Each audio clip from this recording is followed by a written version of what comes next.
ધન્ય સિંવણના દોરા, તારો આત્મત્યાગ અણમૂલ. રિસાયેલા બેને સાંધ્યા તે, સ્વયં બની જઈ ડૂલ. સીતાનું હરણ કરીને રાવણ તેને લંકામાં લઈ આવ્યો. પછી અશોકવાડીમાં રાક્ષસીઓના પહેરા નીચે તેને મૂકીને પોતે મંદોદરીને મળવા ગયો. કેટલાક દિવસથી રાવણને જોયો નહોતો, એટલે મંદોદરીએ પૂછ્યું, એકાએક ક્યાં ગુમ થઈ ગયા હતા? ફરી પાછા જોગી બનીને કૈલાસ તો નહોતા ઉપડ્યા ને? આ વખતે કૈલાસ નહીં પણ જનસ્થાનમાં ગયો હતો. રાવણે કહ્યું. મંદોદરીને નવાઈ લાગી. તેણે પૂછ્યું, શું કહ્યું? જોગી બનીને જનસ્થાનમાં ગયા હતા? ત્યાં કયા દેવને પ્રસન્ન કરવા ગયા હતા? દેવને નહીં, દેવીને. દેવીને? કઈ દેવી? જનસ્થાનમાં દેવીના વાસની મને તો ખબર નથી. રાવણે શાંતિથી કહ્યું, એનું નામ સીતાદેવી. મંદોદરીએ કહ્યું, ઓ સીતાદેવી, વનવાસી રામચંદ્રની પત્ની સીતા તો નહીં ને? રાવણે કહ્યું, હા એ. મંદોદરીએ કહ્યું, પણ તમારે શું કરવા એને પ્રસન્ન કરવા જવું પડે? અને એને માટે જોગી શું કરવા બનવું પડે? રાવણે કહ્યું, શું કરવા તે એને અહીં ઉપાડી લાવવા. સીધી રીતે સમજાવતા એ માને નહીં, પછી શું થાય? મંદોદરીએ નવાઈ પામી કહ્યું, તે શું તમે સીતાને અહીં ઉપાડી લાવ્યા છો? શું કહો છો? રાવણે ગર્વથી કહ્યું, હા, લહેરથી ખભા પર નાખીને ઉઠાવી લાવ્યો છું. કુંજળીની પેઠે મારા ખભા પર એને વલવલતી જોઈ મને બહુ આનંદ થયો. મંદોદરીએ કહ્યું, અરર, કોણે તમને આ દુર્બુદ્ધિ આપી? મંત્રીઓ શું તમને આવો મંત્ર આપે છે? રાવણે કહ્યું, મંત્રીઓ બિચારા આમાં શું જાણે? હું રાજા છું, ફાવે તે કરું, ફાવે તેમ વર્તું. બુઢો મારી જ ડાયલો થવા ગયો, પણ મેં કાન આંબળ્યો કે ચૂપ. મંદોદરીએ કહ્યું, તો શું મારીચ મામા પણ આમાં છે? રાવણે કહ્યું, છે નહીં, હતા. સુવર્ણ મૃગનો વેશ લઈ એ રામ લક્ષ્મણને વનમાં ખેંચી ગયા. તે હું એકલી પડેલી સીતાને અહીં ઉપાડી લાવ્યો. મારીચને રામે મારી નાખ્યો, અને હવે રામ વનમાં રોતો રોતો ભટકતો હશે. હા હા હા. મંદોદરીએ કહ્યું, અરે રે, તમે આવા વીર છતાં તમને આવું કપટ કરવાનું કેમ સૂઝ્યું?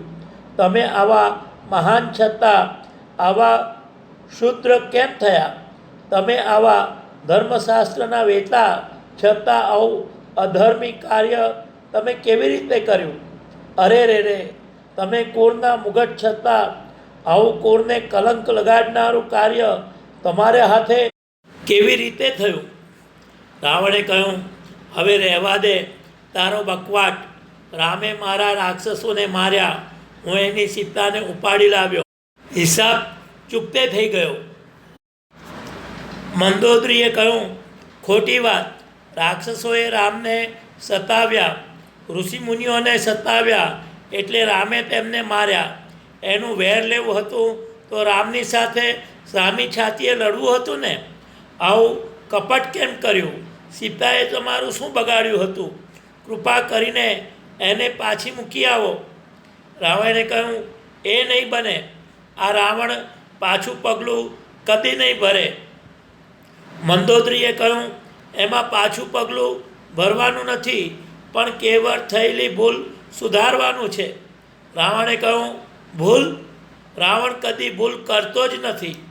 મંદોદરીએ કહ્યું, આ પારકી સ્ત્રીને ઉપાડી લાવ્યા એ ભૂલ નહીં? રાવણે કહ્યું, ભૂલ શાની? જાણી જોઈને સમજી વિચારીને ઉપાડી લાવ્યો છું. ભલે હવે એ અહીં રહી. મંદોદરીએ કહ્યું, એ રહેવાનું કહે છે? રાવણે કહ્યું, એની નાને કોણ ગણે છે? મેં એને 12 મહિનાની મહેતલ આપી છે. 12 મહિના પૂરા થતાં જો એ મને તાબે નહીં થાય તો એનું માથું ઉડાવી દઈશ એવું મેં એને કહી દીધું છે.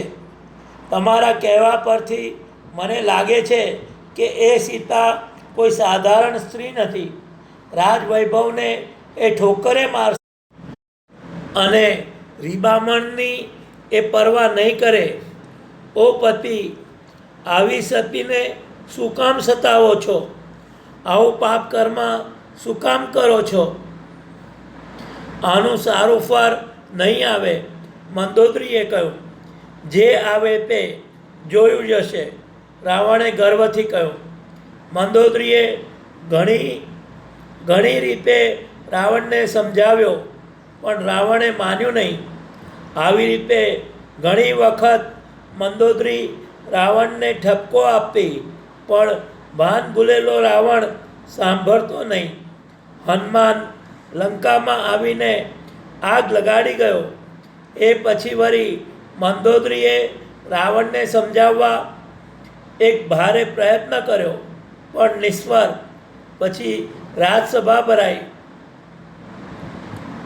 યુદ્ધ સભા ભરાઈ અને વિભીષણ લંકા છોડી જતો રહ્યો. એ વખતે ફરી મંદોદરીએ છેલ્લો પ્રયત્ન કર્યો. તેણે પતિને કહ્યું, વિભીષણ ઉપર આટલો બધો ક્રોધ? તમે તો કહેતા હતા ને કે મારી રાજસભામાં વિભીષણ સૌથી વધારે ડાયો છે. રાવણે કહ્યું, ડાયો છે ને, મને બહુ વાલો પણ છે, પરંતુ હમણાંનું એનું મગજ બગડી ગયું છે. સાથી કહો છો. પહેલાં તો તમે જ કહેતા હતા કે યથાર્થ જ્ઞાનીને યથાર્થવાદી છે. મંદોદરીએ કહ્યું, પણ આજે એ સ્વાર્થ જ્ઞાની અને સ્વાર્થવાદી છે. ઘડીએ ઘડીએ સીતાને પાછી મોકલવાનું કહ્યા કરે. એ સ્વાર્થ નહીં તો બીજું શું? એમાં સ્વાર્થી કેવી રીતે? પારકી સ્ત્રીને તમે ઉપાડી લાવો તો એ શું? એને તમને ટેકો આપવો જોઈએ તો શું? રાજસભા મૂર્ખ છે? યુદ્ધ સભા મૂર્ખ છે? રાવણે કહ્યું, મૂર્ખ નહીં તો બિક્કણ. મંદોદરીએ જવાબ દીધો, બિક્કણ? 100 સંગ્રામ જીતનારાઓને તમે બિક્કણ કહો છો? હાસ તો, જેનામાં સાચું બોલવાની, સાચું સાંભળવાની કે સાચું આચરવાની હિંમત નથી, તે બધા જ બિક્કણ છે. તમે પણ બિક્કણ છો. સીતાને હરી લાવીને તમે પાપ કર્યું છે. વળી કપટથી હરીને બેવડું પાપ કર્યું છે. અને હવે એની પાછળ આખા રાજ્યને હોમવા તૈયાર થયા છો. એથી મોટું પાપ કર્યું છે. તમારા આ પાપમાં તમારી બધી સમૃદ્ધિ ભરીને ખાક થઈ જશે, એ નક્કી જાણજો. પતિવ્રતા સ્ત્રીનું એક અશ્રુબિંદુ આખી પૃથ્વીને ડૂબાડી દેવાને સમર્થ છે. આજ પૂર્વે તમે અનેક પતિવ્રતા સ્ત્રીઓને રંજાડી છે. તે બધી શાપ દુર્બુદ્ધિ બનીને આજ તમારા મનમાં આવી વસ્યા છે ને તમારો અને આખા રાક્ષસ કુળનો નાશ કરી નાખશે. બોલતા બોલતા મંદોદરી ધ્રુજી ઉઠી. તેની આંખોમાં આંસુ ભરાઈ આવ્યા. રાવણે કહ્યું, મને લાગે છે કે આ તમારી ભ્રમણા છે. તમે વિભીષણની પેઠે ફાર ખાઈ ગયા છો. સ્વસ્થ થાઓ અને સુખી થાઓ. મંદોદરીએ કહ્યું, હવે સુખની આશા કેવળ દુરાશા છે. અશુભ કાર્યનું શુભ ફળ કદી આવતું નથી. રાવણે કહ્યું, પણ તે તો અશુભ કર્મ નથી કર્યું ને. તું આનંદમાં રહે. થોડી વાર રહી તેણે કહ્યું, ખરી વાત એમ છે કે ગરુડ જેમ સાપને પકડે તેમ સીતાએ મારા હૃદયને પકડ્યું છે. માટે મારી વાત તું ભૂલ અને તું તારે આનંદમાં રહે. મંદોદરીએ કહ્યું, મારું ને તમારું જીવન એકમેક સાથે જોડાયેલું છે. હું તમારા કર્મના ફળની ભાગીદાર છું અને ભાગીદારીમાંથી લેશ પણ છટકવા નથી ઈચ્છતી. પરંતુ મારી એક છેલ્લી વિનંતી માનો.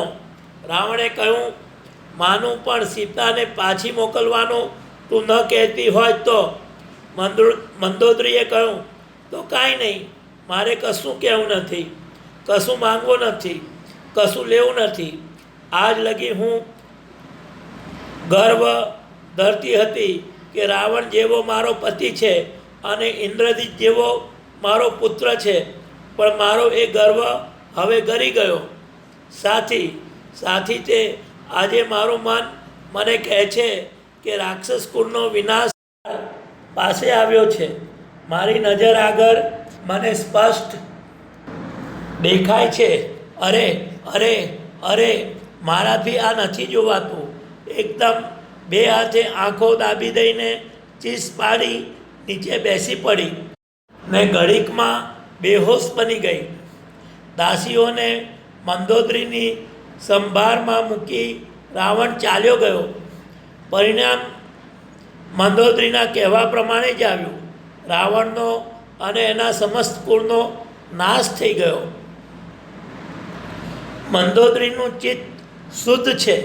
તે ધર્મ અને નીતિનો માર્ગ જાણે છે અને સાચું લાગે તે કહેવાની એનામાં હિંમત પણ છે. એટલે રાવણના દુષ્કર્મનું ભયાનક પરિણામ તે આંખે નજરો નજર નિહાળે છે. મંદોદરીની પતિ ભક્તિ ઉત્કટ છે. પતિ ઉપર તેને અનહદ પ્રેમ છે.